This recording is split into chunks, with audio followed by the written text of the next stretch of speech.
అవకాశం ఇచ్చినందుకు కృతజ్ఞత తెలియజేసుకుంటూ గౌరవనీయులు మంత్రి గారు సీతక్క గారు దీని మీద మాట్లాడుతూ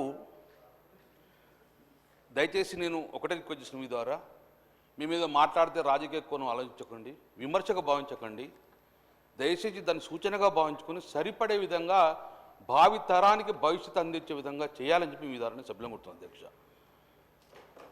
అధ్యక్ష సీతక్క గారు గౌరవ మంత్రి గారు మాట్లాడుతూ నెల్సన్ మండేలకు కోడి చేశారు, సంతోషం. అంబేద్కర్ గారు కోడి చేశారు, చాలా సంతోషం.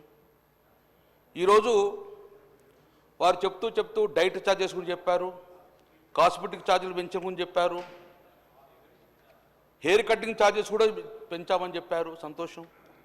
కిచెన్ ప్లాట్ఫారంలు ఫ్లోరింగ్ అన్నీ పెంచారు. కానీ ఆ మంత్రి గారు మేము ఆశపడ్డాం, 15 సార్లు ఎలకలు కొరికిన మా బిడ్డ భవానీ గిట్టు గురించి చెప్తే కావచ్చని మేము ఆశపడ్డాం. ఖమ్మం జిల్లాలో 25 రోజులు వెంటిలేటర్ మీద ఉండి ఆసిఫాబాద్లో మా బిడ్డ గిరిజన బిడ్డ శైలజ చనిపోయిన దాని గురించి చెప్తారు కావచ్చని భావించాను. నిమ్స్లో ఇంకా తమరి జిల్లా నిమ్స్లో ఇప్పటికి కూడా ట్రీట్మెంట్ తీసుకుంది, ఈరోజు ట్రీట్మెంట్ తీసుకున్న నీలావతి గురించి మాట్లాడతారని భావించాను అధ్యక్ష. కానీ దేని గురించి కూడా మాట్లాడే పరిస్థితి లేదు. ఈరోజు మార్నింగ్ పేపర్లో వచ్చింది, నిర్మల్లో సుమారు 60 మంది డయేరియాతో హాస్పిటల్ జాయిన్ అయ్యారు, దాని నుంచి మాట్లాడలేదు అధ్యక్ష. ఒకటి బాబాసాహెబ్ అంబేద్కర్ గారు చెప్పారు, అందరికీ విద్యను అందియాలి, ఈ సమాజంలో అందరుడంగా బాగుపడాలి, సంఖ్యాపరంగా ఉన్న కమిటీ అందరుడంగా విద్యను అందియాలని బాబాసాహెబ్ అంబేద్కర్ చెప్పారు అధ్యక్ష. కానీ ఒకటి మాత్రం చెప్పావు అధ్యక్ష, ఈ బీసీలను కానీ ఎస్సీలను కానీ ఎస్టీలను కానీ మైనార్టీలను కానీ ఇప్పుడు పుట్టాలి ఈ భూమి మీద. ఈ భూమి పుట్టినప్పటి నుంచి కూడా మేమందరం ఉన్నాం అధ్యక్ష, మేమందరం ఉన్నాం. కానీ 2014 తెలంగాణ రాష్ట్రం ఏర్పడక ముందు కూడా ఉన్నాం మేము. కానీ అధ్యక్ష మాకు విద్యను అందించిండ్రా, మాకు చదువు చెప్పించిండ్రా అధ్యక్ష.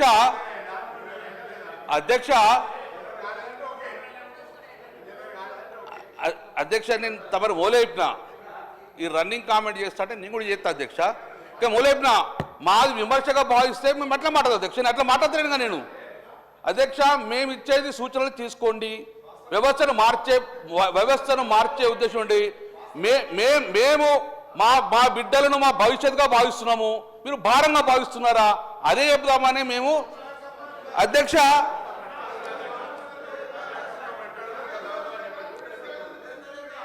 వారు జవాబు చెప్పినప్పుడు ఒక్క ప్రశ్నకు జవాబు చెప్పానండి. 2004 నుంచి 2014 దాకా మా ప్రభుత్వ అధికారంలో ఉంది అధ్యక్ష. 2000 దానికన్నా తెలుగుదేశం కూడా ఒప్పుకోవట్లేదు, వివేకానంద ఒప్పుకోవట్టుకోయే. 2004 నుంచి 14 దాకా నేను చెప్తాను. దాని తర్వాత అధ్యక్ష ఆనాడు మా ప్రభుత్వం గ్రీన్ ఛానల్ ద్వారా మెచ్చార్జీల చెల్లింపు కావచ్చు, మిగతా పనులన్నీ చేసినాం. 2014 నుంచి 7 సంవత్సరాల బకాయి పెడితే అధ్యక్ష మన దసరా చెరువులకు గురుకులాలు తాళాలు వేస్తే కూడా గట్టిగా చెప్పి ముద్రకిచ్చో భయపెట్టో కిరాయిలు ఇచ్చి మేము నడుపుతా ఉన్నాం. ఇవాళ మీరు అడుగుతా ఉన్నా, ఆడవాళ్ళు టీఆర్ఎస్ రాజధాని భవనం ఉన్నదంటే ఆవిడ స్కూల్ శాంక్షన్ చేసి కిరాయి కొరకు భవనాలు పెట్టినప్పుడు ఎక్కడ మీరు సొంత భవనాలు ఏం కట్టారు? ఇలా మేము 216 స్కూల్స్కు ఇంటిగ్రేటెడ్ పాఠశాలల పేరు మేము కడుతున్నాం అధ్యక్ష. మీరు చెప్తా ఉన్నారు ఇలా ఎలకలకు సంబంధించి అధ్యక్ష, సాక్షాత్ వాళ్ళ హరీష్ రావు గారు కాన్స్టిట్యూన్సీ సిద్దిపేటకు సంబంధించినటువంటి ఇవన్నీ కాదా? దాని తర్వాత కేటీఆర్ సంబంధించి మాట్లాడుతుంది, ఎందుకంటే వాస్తవాలు మాట్లాడే ప్రయత్నం చేసి వారు చదువుకున్నారు. ఎప్పుడు చదువుకున్నారు? కాంగ్రెస్ హయాంలో చదువుకోలేదా? గ్రామీణ ప్రాంతం నుంచి వచ్చి కరీంనగర్ చదువుకునే అవకాశాన్ని ఎక్కడికే వచ్చింది ప్రభుత్వ అధ్యక్ష. ప్రైవేటు పాఠశాలలు మాలే, గవర్నమెంట్ పాఠశాలలు చదవలే. మీరు ఎలా ఈ పరిస్థితి నుంచి మాట్లాడితే బీసీల గురించి మాట్లాడతారు. బీసీ శాఖ మంత్రిగా బీసీలకు సంబంధించి ఏం జరిగింది ఏందో చర్చ చేయదలుచుకుంటే బరాబరు చేస్తాం. ఎస్సీ ఎస్టీ బీసీ మైనార్టీలకు సంబంధించి తప్పకుండా కాంగ్రెస్ ప్రభుత్వం స్వతంత్రం వచ్చినప్పటి నుంచి ఏడు వరకు అసలు గురుకుల కాన్సెప్ట్ ప్రారంభించింది పివి నరసింహరావు గారు. గురుకులాల కాన్సెప్ట్ తెచ్చి ఇవాళ ఈ రాష్ట్రంలో ఉన్నటువంటి తెలంగాణ పబ్లిక్ సర్వీస్ కమిషన్ చైర్మన్లు పాత ఆయన కావచ్చు, ఇప్పుడు ఉన్నటువంటి ఆ మహేందర్ రెడ్డి గారు కావచ్చు, బుర్ర వెంకటేశ్వర గారు కావచ్చు, ఇవాళ మన ఆర్థిక శాఖకు సంబంధించి వచ్చినటువంటి ఒక ప్రొడక్ట్ రామకృష్ణారావు గారు, అందరం గవర్నమెంట్ పాఠశాల అధ్యక్ష. మీకు ఏం తెలుస్తుంది? కడుపు వాళ్ళ గవర్నమెంట్ స్కూల్లో చదవలే, మీరు బీసీ ఎస్సీ ఎస్టీ హాస్టల్కి సంబంధించి చదవలే, మంత్రిగా ఉన్నారు హాస్టల్కి సంబంధించి ఇప్పుడు ఏమట ఎవరిస్ట్ నుంచి దవాఖానాలు అవ్వటమట. ఈ పేపర్ కటింగ్స్ మీకు పంపిస్తే అధ్యక్ష ఒక్కొక్కటి చెప్పదలుచుకుంటే గంట సేపు చెప్పగలుగుతాం. ఇవాళ మీరు ఒక సొంత భవనం కట్టకుండా, ₹1 మెచ్చార్జీలు పెంచకుండా, ₹1 వాళ్ళకి ఇయ్యనటువంటి పరిస్థితులలో ఉంటే క్వాలిటీ లేని ఫుడ్ మేము ఇవాళ నేమ్స్ లాంటి హాస్పిటల్ నుంచి డైటీషియన్ల దగ్గర సలహా తీసుకొని ఆఫీసర్లంతా ఎస్సీ ఎస్టీ బీసీ మైనార్టీ వేరు కాదు, నలుగురు కూర్చొని ఒక మెనూ తయారు చేయాలని రాష్ట్రం మొత్తం ఒక మెనూ ఇచ్చి వాస్తవాలకు దగ్గరగా ఉండే విధంగా చేసినాం. గుడ్డ ₹5 ఉంటే ₹3 మీరు టెండర్ ఇస్తారు. ఓ పద్ధతి లేదు, సప్లై ఏమవుతుందో తెలియదు. ఇవాళ మీరు బట్ట కాల్చి మీద వారేసి విద్యార్థుల పేరు రాజకీయం చేస్తారు. మా ప్రభుత్వాలు అడిగింది, మీరు ఎప్పుడైనా మీ పార్టీ తరఫున సంబంధిత శాఖ మంత్రిగా ప్రభుత్వానికి ఈ అంశాలను సరిచేయండి, మేము చేయంగా కొన్ని మిగిలినాయి అని ఎప్పుడన్నా సూచన చేశారు అధ్యక్ష? రాజకీయం చేద్దంటారు, వారు రాజకీయం చేసుకుంటూ దీని వెనుక కుట్రకోణంగా ఉన్నటువంటి పరిస్థితి. నిన్న కూడా శాసనమండలి చర్చ జరిగింది. కొంతమంది గతంలో తిష్ట వేసుకొని కూర్చున్నటువంటి వాళ్ళు ఇలా సంస్థకు చెడ్డ పేరు చేయడం ద్వారా ప్రభుత్వానికి చెడ్డ పేరు తెచ్చేటువంటి కుట్ర జరుగుతోంది అనేటువంటి అంశాన్ని కూడా మీ ద్వారా సభ దృష్టికి తీసుకొస్తున్నాం. ఏం మాట్లాడుతూ ఉన్నారు? రాజకీయం కాదనుకుంటేనే అసలు ఏం చదువుకునే అవకాశమే లేదు. గతంలో చదువుకు సంబంధించిన ఇన్ఫ్రాస్ట్రక్చర్ క్రియేషన్, చదువుకు సంబంధించినటువంటి విద్యా హక్కు చట్టం అనేక రకాలుగా ఈరోజు మేము దేశంలో 100 మంది సీఓలు ఉన్నారంటే ఆనాటి నెహ్రూ గారి ఆలోచనకు అనుగుణంగా ఇన్ని విద్యాలయాలు ఏర్పాటు చేస్తే మీరు ఏం చేశారు చెప్పండి? ఊరికైనా మాటలు ఒక వైస్ ఛాన్సలర్ లేదే, ఒక టీచర్ రిక్రూట్మెంట్ చేయలేకపోయారు, పెద్ద పెద్ద మాటలు మాట్లాడుతూ ఉన్నారు. ఇది పరిస్థితి. దయచేసి వాస్తవాలను మాట్లాడమండి, సద్విమర్శ చేయమండి, ప్రభుత్వం సలహా చెప్పమండి తీసుకుంటాం, కానీ రాజకీయంగా మాట్లాడితే ఎవరు చూస్తూ ఊరుకోమనే మాట మనం చేస్తాం. స్పీకర్ సార్ స్టార్ట్ అయ్యి 1 మినిట్ అయింది, 1 నిమిషం మాట్లాడినాం. నాకు అరగంటను 40 నిమిషాలు టైం ఇచ్చిండ్రు. అరగంట 40 నిమిషాలు ఎన్నిసార్లు ఎత్తురో తెలియదు. మీరు 2 రోజుల ట్రైనింగ్ పెట్టిండ్రు, 2 రోజుల ట్రైనింగ్ పెట్టిండ్రు. మొదటిసారి ఎమ్మెల్యేకు ట్రైనింగ్ ఇచ్చిన అన్నారు మీరు. పార్లమెంటరీ ప్రొసీడింగ్స్ తెలివై, అసెంబ్లీ ప్రొసీడింగ్ తెలివై మీరు అధ్యక్ష గౌరవ మంత్రి గారు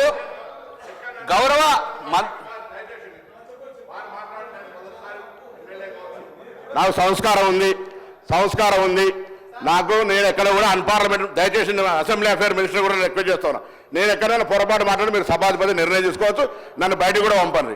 వారు మాట్లాడింది నన్ను ఆ ఉద్దేశంగా మాట్లాడితే మొదటిసారి ఎమ్మెల్యేకి ఏం తెలియదు అన్నట్ట, అజ్ఞానం అన్నట్ట, జ్ఞానం లేదన్నట్టుగా ట్రైనింగ్ రాని మీరు, ట్రైనింగ్ రాకుండా మీరు మాట్లాడుతున్నారా? ఇలా ఏం మాట్లాడుతున్నారు అధ్యక్ష? మొదటిసారి ఎమ్మెల్యేకి ఏమైతే అరే పార్లమెంట్ మెంబర్ చేసిన తెలంగాణ కోసం కొట్లాడినా నీ నాయకుడు ఉన్నాడు, చేరు పటాకు కుక్క పటక నన్నలే మిమ్మల్ని అన్నాడు తెలంగాణ చౌకుల తెలంగాణ ఉద్యోగుల పార్టీ మారి నువ్వు ఇట్లా మాట్లాడితే ఎట్లా అధ్యక్ష? రాసారి ఎన్నికలు అవుతుంది. నేను నా పార్టీ, నా కన్నతల్ల లాంటి పార్టీ కష్టాలు ఎవరు చెప్పినా పార్టీ మారలే. మీరు పార్టీ మారేసి నేను 3 సార్లు ఎలక్ట్ అయినా గొప్ప ఎట్లా? ఏ పర్సనల్ ఇష్యూ నా గురించి మాట్లాడు. మీ పర్సనల్ నువ్వు కూడా మొదటిసారి అయినావు. ఆ మాట మాట్లాడడం తప్పు.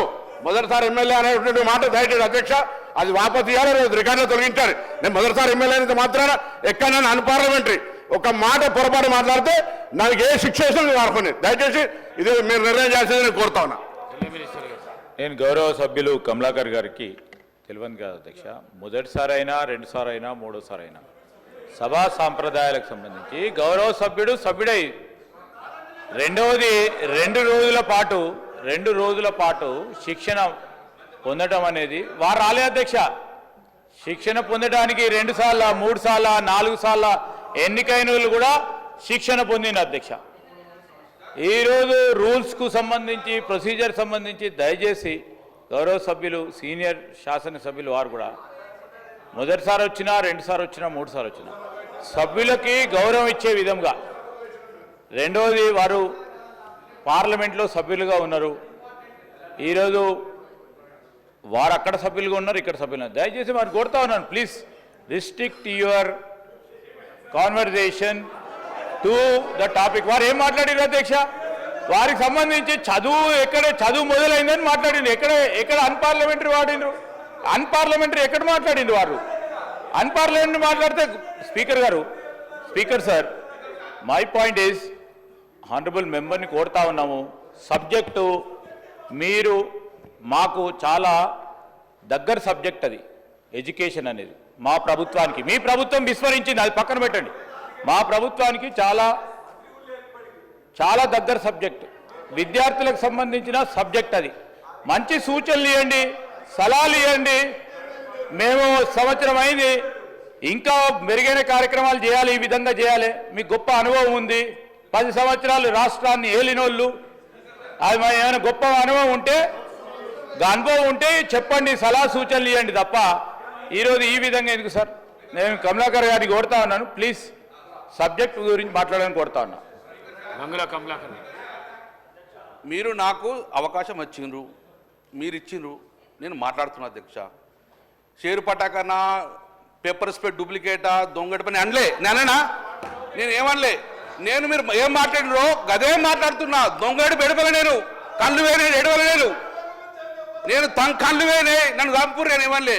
అధ్యక్ష, మీరు నాకు అవకాశం ఇచ్చారు, గౌరవ మంత్రి సీతక్క గారు మాట్లాడినరు కాబట్టి మరి అది వెల్ఫేర్ ఏదో వారితో మాట్లాడితే అయిపోవా? వెల్ఫేరు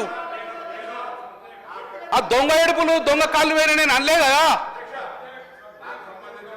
అని మీరు చెప్పాలి కదా మంత్రులకు. నాకు సంబంధించిన పార్లమెంటరీ ప్రొసీడింగ్ లా పెప్పర్ స్ప్రే ఒరిజినల్ డూప్లికేటా చర్చ చేద్దాం. ఈ నేను మాట్లాడలే. కుక్క చేరు పటాకా అని వాళ్ళ నాయకుడు వీడియో చూపెడతా మీకు. వాళ్ళ నాయకుడు ఇక్కడ ఒక శాసనసభ్యుడు ఉన్నాడు, రోజు తెలంగాణ ఉద్యమంలో కుక్క చేరు పటాక ఎవరు శవం కడితే ఆడుకో ఏడుస్తారని వాళ్ళ నాయకుడు అన్నాడు అధ్యక్ష. అది నేను అన్నది కాదు మాట, నేను అన్నది కాదు అధ్యక్ష, వాళ్ళ నాయకుడు అన్న మాట చెప్తాను. నా ఉద్యమానికి సంబంధించిన నా స్పీకర్ గారు కానీ ఆనాడు ఉన్నటువంటి కాళ్ళు కూడా ముఖ్యం అధ్యక్ష, అది కూడా చెప్పాలి. తెలంగాణ సాధనకు నేను పార్టీ మారి నేను నిన్న మా నాయకురాలు ప్రియాంక చెప్పినట్టుగా ఇళ్ళకాయలు పురితులై వాషింగ్ మిషన్ పెట్టుకోవాలి. మేము కాంగ్రెస్ పార్టీకి సంబంధించి బరాబర్గా కమిటెడ్గా ఉన్నాం, కష్టం వచ్చిన. మీరు మాట్లాడితే ఎట్లా అధ్యక్ష? ఇంకా చాలా చేయాలంటే అతను వ్యక్తిగతంగా పోతే నేను చాలా అంశాలు ఉన్నాయి. ఏ ఉత్సవాల పేరు మీద ఏమేమి మాట్లాడినా ఏమేమి జరిగిందో చెప్తాం. స్పీకర్ సార్, ఇది మేము కరీంనగర్ తెలంగాణ చౌకలో కొట్లాడను అసెంబ్లీ తీసుకొస్తే ఎట్లా అధ్యక్ష? మేము కరీంనగర్లో ఎందుకు ఓడిపోయిన పారిపోయిన వర్డ్స్ అంటాను. ఇప్పుడు అన్నా ఆ వర్డ్ అంటానా? నేను ఎందుకు మాట్లాడాలి? కరీంనగర్ జిల్లా నుంచి ఎందుకు పారిపోయినా అన్నానా? నేను అన్నానా? ఆ వర్డ్ ఎందుకు అన్నారు? జిల్లా ఇచ్చి పెట్టిపోతారు ఎవడన్నా? అది పద్ధతి కాదు. మీరు మంత్రిగా చేసిర్రు, మరి మీ అనుభవాన్ని ఎక్కడ చూపెడుతున్నారు అధ్యక్ష? వారి అనుభవాన్ని చూపెడతలేరు. ఇంత మాట్లాడుతున్నారు కదా. నేను ఒకటే గుర్తు చేస్తా, వీళ్ళ ప్రభుత్వ హయాంలోనే సాక్షాత్తు ఆనాటి విద్యాశాఖ మంత్రిగా ఉన్నటువంటి సబితమ్మ ఆధ్వర్యంలో ఒక స్కూల్ విజిట్ చేస్తే మా కేటీఆర్ గారి తనయుడు ఏంటి ఇది స్కూల్లేనా ఇట్లుంటాయా అని ముక్కు మూసుకున్నది మీ ప్రభుత్వ హయాంలో, మా ప్రభుత్వంలో కాదు. సాక్షాత్ ఆనాటి ఐటీ మినిస్టర్ కేసీఆర్ గారి ముఖ్యమంత్రి గారి యొక్క మనుమడు, మరి సాక్షాత్ అక్కడ మంత్రి గారే ఉన్నారు, విద్యాశాఖ మంత్రి గారు. ఇట్లాంటివి ఉన్నాయి. నేను ఒకటే అన్న నా స్పీచ్లో, చాలా జరుగుతున్నాయి, ఆరంభం కాదు ఈ పాయిజనింగ్స్, కానీ అంతం మాత్రం చేయాలి. దానికోసమని మనం ఇట్లాంటివన్నీ చేస్తున్నాం, మీరు సహకరించండి అని కూడా నేను అప్పీల్ చేసిన. అయినా కూడా మీరు దాన్ని కాంట్రవర్ట్ చేయడం ఎంతవరకు కరెక్ట్? మళ్ళీ ఆయనను పారిపోయిండు, ఇది కరెక్ట్ కాదు కదా. పొన్నం గారిని కూడా అట్లా అనడం కరెక్ట్ కాదు కదా. ఎక్కడైనా చేయొచ్చు. అరే అది ఎక్కడ ఎందుకో, మరి మీ కేసీఆర్ గారు ఎక్కడ పోయిండు, మీ కేటీఆర్ గారు ఎక్కడ పోయిండు, హరీష్ రావు గారు ఎక్కడికి పోయారు, ఎడబై పోటీ చేసిర్రు. అది ఫస్ట్ మీరే చేసిర్రు కదా మీ పార్టీ నుంచి. సార్, హైదరాబాద్ ఉన్న కేటీఆర్ వచ్చి సిరిసిల్లలో పోటీ చేస్తే తప్పలేదు, కేసీఆర్ గారు ఇక్కడ పోయి ఎక్కడ పోటీ చేస్తే తప్పలేదు. వాళ్ళు పారిపోయిందా, పిరికి పొందాలా చెప్పు. వాళ్ళని అంటున్నావు, వాళ్ళని అనలేక నన్ను అంటున్నావా చెప్పు. వాళ్ళంతా పిరికి పొందాలా, పారిపోయిండ్రా? నియోజకవర్గం హరీష్ రావు గారి నా దగ్గర తోటపల్లి సిద్దిపేట పోటీ చేసిండు, పారిపోయిందా? హరీష్ రావు కేసీఆర్ గారు సిద్దిపేట గజ్వేలు పారిపోయిందా? నీకు దమ్ముంటారా పోటీ చేయండి నెక్స్ట్ టైం అక్కడికి వచ్చి. రాజకీయంగా పారిపోయింది అనే మాట దయచేసి, నేను ఇంతకుముందు చెప్పిన మొదటిసారి ఎమ్మెల్యే అనే పదం, పారిపోయింది అనే పదం మీరు తొలగించాల్సిన అవసరం, లేకపోతే నువ్వు విడ్రా చేసుకోవాలి. దయచేసి నాకు సభ్యునికి సంబంధించినటువంటి గౌరవం, ఈ సభలో 2 అంశాలకు సంబంధించిన విషయం చాలా దయచేసి నేను మిగతా రాజకీయ పార్టీల వాళ్ళను కోరుతానా. నేను మొదటిసారి ఎమ్మెల్యే అనేటువంటి మాట, దాని తర్వాత నేను వేరే నియోజకవర్గం పోవడం, చాలా మంది పుట్టిన జాగాల నుంచి రిజర్వేషన్ కలవకుండా ఇంకో కారణంతో పోతారు. నీలాగా పెద్ద పెద్ద కోట్ల రూపాయలు లేవు నా దగ్గర, ప్రేమ ఉన్నది, డబ్బు సంచులం. నేను అవన్నీ రాజకీయం చేయదలుచుకొని మరి చెప్తాను. వ్యక్తిగతంగా మాట్లాడడానికి వస్తే పారిపోయినటువంటి మాట అనేటువంటిది ప్రజాస్వామ్యంలో ఏ నియోజకవర్గంలో పోటీ చేయొచ్చు. పివి నరసింహారావు గారు మంత్రికే పోటీ చేశారు, ఆయన సంబంధం లేదు వంగర. ఇలా కొత్త విషయం చెప్పాల్సిన అవసరం లే. అదంతా కూడా రాజకీయంగా నాకు దమ్ముంది, చైతన్యం ఉంది. నేను అక్కడ పోయి గెలిచిన, నన్ను ప్రజలు గెలిపించారు. నేనే వట్టిగానే ఓట్లు బల్ల గుద్దుకొని రాలే. నేను దయచేసి నేను మళ్ళీ ఒకసారి స్పీకర్ గారు 2 చేతులు జోడించి మొదటిసారి ఎమ్మెల్యేని అవమానపరిచే విధంగా మాట్లాడి పారిపోయిన అంశం మీద విత్డ్రా చేయండి, రికార్డులో తొలగించాడు. దయచేసి అధ్యక్షుడు అప్పటిదాకా వినిపిస్తాడు ప్లీజ్. దయచేసి నా గౌరవాన్ని కాపాడడానికి, ఎందుకంటే మొదటిసారి ఎమ్మెల్యేకి సంబంధించిన విషయం లోపల దయచేసి ఇది అందరూ కూడా దయచేసి అందరూ అర్థం చేసుకోండి. మొదటిసారి ఎమ్మెల్యేకి సంబంధించిన మాట వాపసు తీసుకోవాల్సి